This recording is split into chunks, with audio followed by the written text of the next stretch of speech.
But I believe passionately in civil liberties, passionately in the issues that, for instance, our President Clinton stands for and works for, passionately in the right cause at the right time.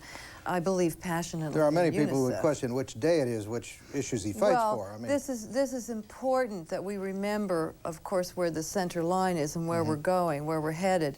But yes, I think more firmness is required. But I definitely believe in the things that I've always believed in all my life. I'm probably much hotter under the collar today and much more articulate because I sometimes remember what I said yesterday, and that's also helpful. Are you hopeful about civil rights in this country? We've discussed that on this show quite a bit with various people, and I'm somewhat hopeful, and I also believe that the race issue as an issue has to be solved in this country. We've got to deal with it. So I've discussed it many times on this show. Are you optimistic or pessimistic with regard to about the issue of civil rights? Civil rights in general and race in particular. Well, I think we're at a particularly important time. There are a lot of pressures on making constitutional changes that I see as constitutional change. I think we're eroding some of the progress that we've made. For instance, I happen to believe in affirmative action, personally myself. I think writing certain areas of both women and African Americans is important. It's important to do the work so that you gain the ground that some of your earlier behavior may have lost. They're going to cut away from me. They're going to cut away from me. Remember that thought. I apologize.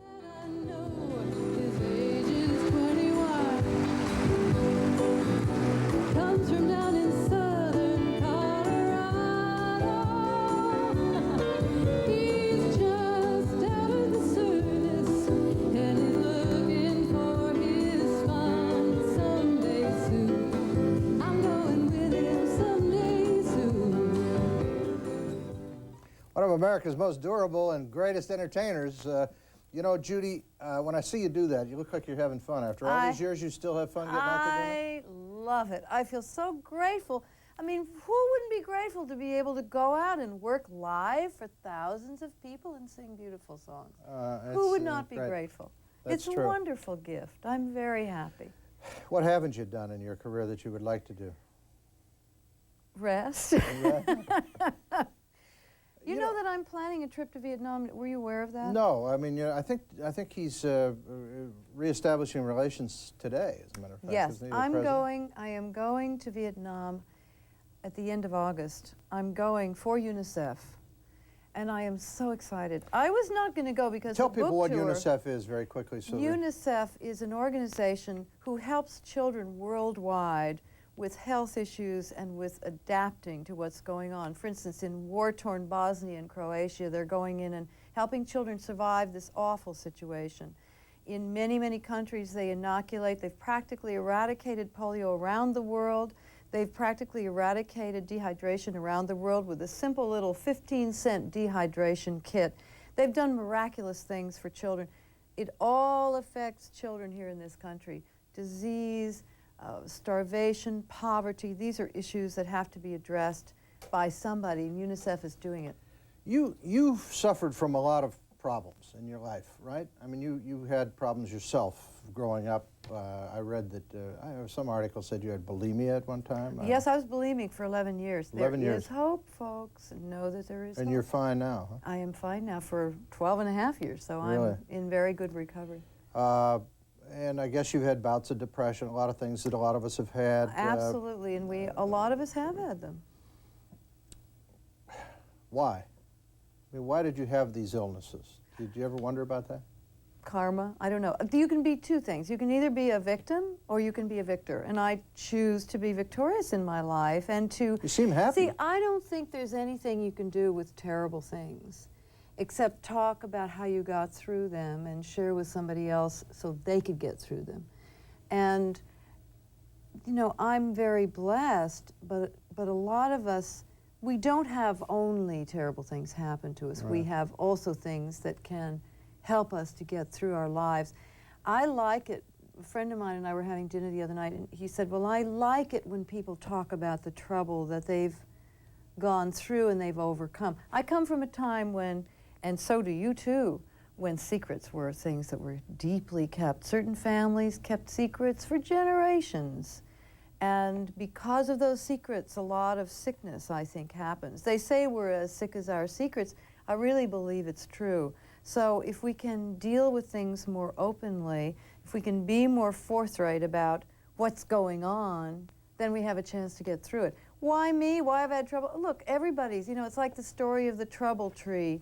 You hang up your troubles on a tree and everybody walks around and the guy says, pick the troubles you like best, and you always wind up with your own. They're the ones you know the best.